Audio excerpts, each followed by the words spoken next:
I want to talk about implant. Implant is a process of developing habitual pattern implanted.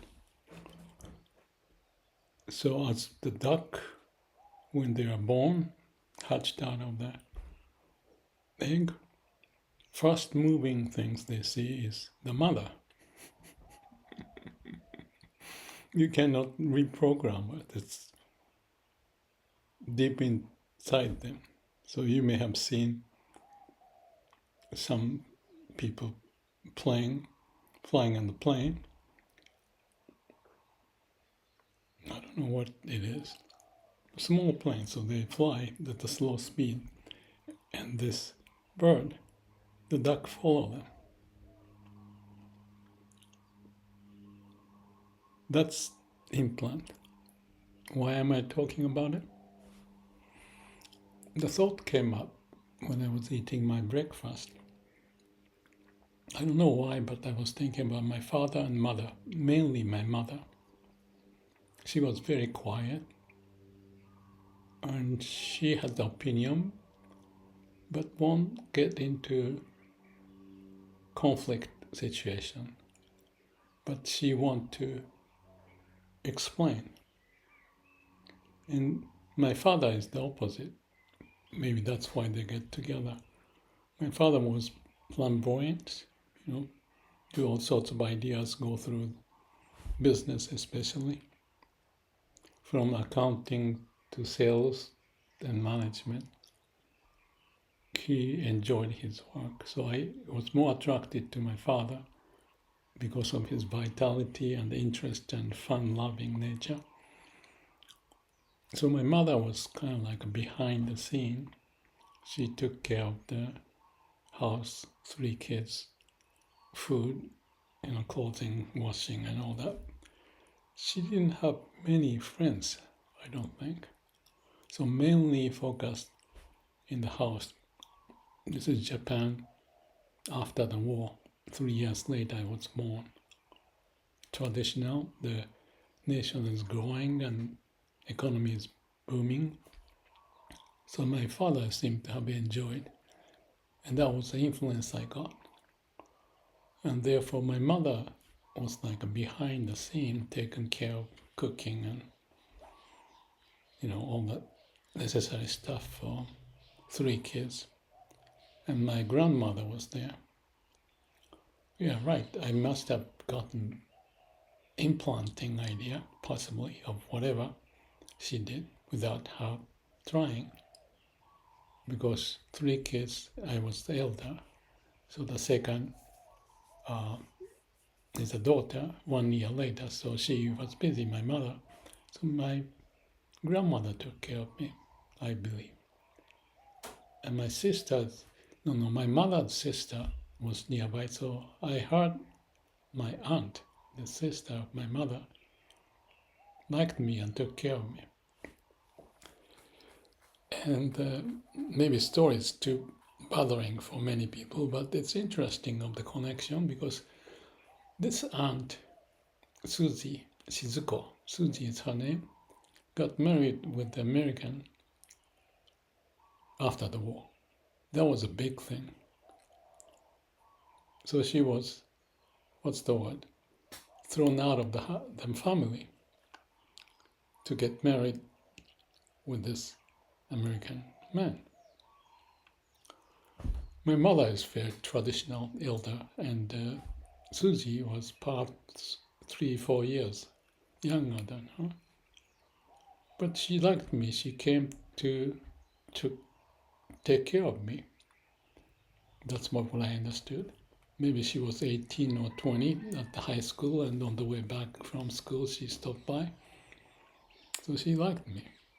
So I think I got the influence from her too. A little bit more active, exploring, just like my father is entrepreneurial. My aunt seemed to have unique personality to go break the barrier, habitual pattern, whereas my mother is more quiet. So I didn't notice much of her existence. She was just like an air. Maybe it's a horrible way of saying, but she took care of things. So it took years to realize what I got out of her, or the influence she had, implanting a part of me, the quiet side. I had this inward orientation, not outward. So quiet within myself, but curious. The mother side was the quiet side of me. And my father's side was also in me. Even mischievous, playful. So I'm the mixture. And my habit and those personality may have changed over time. But every now and then, like this morning when I was eating my breakfast, pops up. I don't know the incident that gave me the sense, maybe about organizing things, the food, and putting things together, and also in a hurry. You don't need to get in a hurry, but I have things to do today, so one after the other, take care of things. Maybe my grandmother's side, who said to me, be nimble, quick to do things. So that's inside of me, to get things organized and things done. So I'm a mixture of those, I think. Plus something more that I picked up. So that's one memory, to find what kind of character I have and what I do. And then I thought about this thing. When I was at Stanford learning, become, the MBA, Master of Business Administration at the business school, 2 years, I was already almost 30 years old, or even after at the time. It took time for me to do the engineering in Japan and nuclear business and work with the GE in California. My mind was not settling, and then eventually I thought, well, engineering is not my place, I want to go to the business, and that's how I managed to get into Stanford. And I learned something. Lots of common sense. I was more interested in general management, not as much in numbers and finance. But I didn't think I would be into organizational behavior specialist or something. But that was one of the class, only one out of the 2 years I took. Touchy-feely, there was one class like that, but I didn't go because I had some handicap with English and communication. So I kind of stayed quiet, learned general business. An interesting event. Sometime in that 2 years, I think I know who he was, who asked me, what is Zen? And I couldn't answer anything. And I was embarrassed in a way. And he is open, many people are open to ask lots of questions, he's one of them. We didn't have much conversation, but that stayed with me. So that's one incident. Then, about the day I was leaving after graduation, I was at the place called Printers Inc. I don't know if it's there in Palo Alto still, but that's the place I go every now and then. And I found a book by Suzuki. It's titled Zen and Japanese Culture. I still remember the scene, and I picked up and opened it. I got it. What a discovery I had. I thought I knew something about Zen because I did some meditation by that time, but not quite. It was a complex, difficult to comprehend. But the book was talking about the culture and the behavior, the flower arrangement, the haiku, swordmanship and others, painting. So I could connect to the Japanese culture, the environment I lived, but also religious or spiritual element of it. So I started to read and read and read.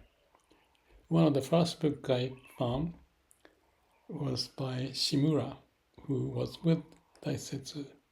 I think he was a journalist, if I'm not mistaken, but he could have become a professor afterward at Tohoku University. Anyway, he wrote a book called Zen Wisdom, Wisdom of Zen and Wisdom of Life, something like that, by Daisetsu Suzuki.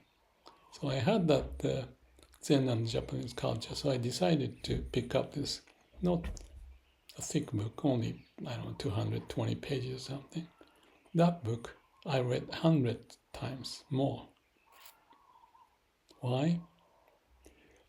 I couldn't get the idea of the Zen, but in this book there's a man who was close to Daisetsu talking about what happened and put that experience in the book.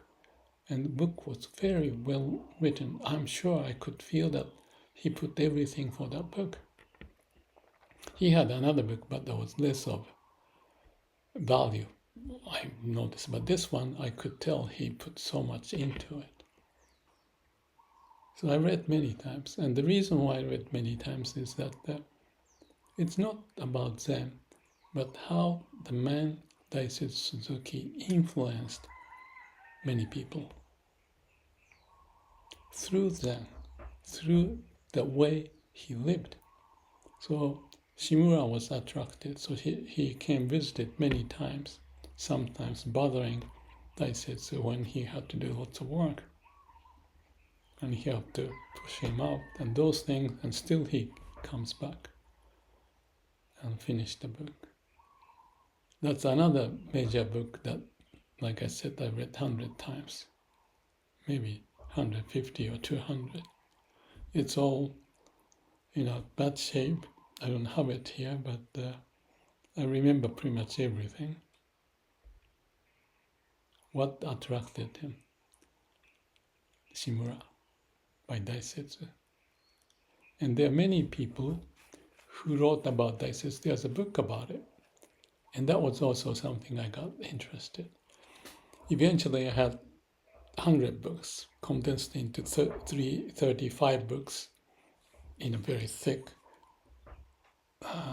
whole life of the Daisetsu put in Japanese by Iwanami Publishing Company. And that number increased years later because they discovered some of the correspondence between Daisetsu and some other people. And that's included Father. I haven't got the new one, but this 100 books, and I read all, and then maybe 25 English books. And some of the Japanese are not into English. I'm very sorry about it. I thought about translating one of the major accomplished Zen and philosophy is the book talking about the Zen life. Anyway, I'm rambling, but that's the encounter of Daisetsu and also the books. And what triggered me was, this is so deep. I can spend my whole life, especially when I'm old. I'm 77 years old. I'm still, I don't want to say stuck, connected strongly with Daisetsu and his secretary, Okamura-san, who spent last 15 years with Daisetsu. And I become a friend of Okamura-san, Mihoko. And she passed away at the age 80-something, a few years ago. Wonderful, wonderful story. And some videos I wish you can listen to, but in Japanese. But there's a way you can translate, get from transcript, if you find Mihoko Okamura. So anyway, my parents' influence, how I grew up, encounter with the book. Oh, this guy's question, what is Zen? If I didn't have that question, if I didn't hit that Zen and Japanese culture book as I was graduating for the business school, I couldn't tell what could be my life maybe like. And that was 1981. I graduated from Stanford. In 2000, 20 years later, roughly, I was in Vipassana, had that Satori experience. And that's not the end of it. It still continues. That's who I am. Incidents, coincidence, what influences, implant, how they mesh together to become a person. Okay, I live in my mini universe, and your universe will be different. I'm from Japan, but lived in the States more than the time I spent in Japan. So I have some character of Japanese and English or Western, and traveled around the world, did the lectures, 40 some countries I visited, and we did the videos and books. But it's my angle and what's behind me to process and now work with the AI to get all things synthesized, put together as a book. What will work? What's the process? What will come out of the book? I'm working on it with AI. And these videos are good. And let me tell you why it's good. I have been doing this from 18 years ago or so. I don't know why I was doing it, but it was like a journal, what happened here and there, and what impressed me, and impressive moment, pictures, videos I shared in my life. In the last, I don't know, at least several years, getting more and more back to Zen. Yes, after year 2000, that changed my whole life of this awakening experience. So that is also the driving force for me to continue writing and posting, and now meeting with AI and having a dialogue and going through another experience or different, unique, different kind with 3 AIs. So if you're listening to this, that's who I am, who I have been, and what I've done, or what I may have learned or tried to practice, and what I did. And with this AI, if you're interested, I have this ASH Weekly in LinkedIn. That is like lots of ideas, like a journal, but working with AI to put it up there, as well as working on this book with AI. So if I'm healthy and keep doing this, those book may pop up, and I'm even thinking about the second book after the one currently I'm working on while I'm working. So that's just an update. The book is 60% or so done, maybe a little more, and hopefully can be at least finish the first round of draft for the whole book in the next few weeks, and then revisit and send it out. In the meantime, ASH Weekly will be posting weekly event, and I may include some of the chapters of the video to see if some people may respond, and that would be a good impact or feedback that I can get to see how people would connect to this idea. AI itself, to see if AI can bring in this heart in itself. That's the major one. That's the main focus. But of course, if we cannot communicate to the people, that's sad. So I have few things to do. And if you're interested, please maybe listen to my video or watch it or check this ASH Weekly or the book if it's coming soon. So let's keep in touch. Thank you.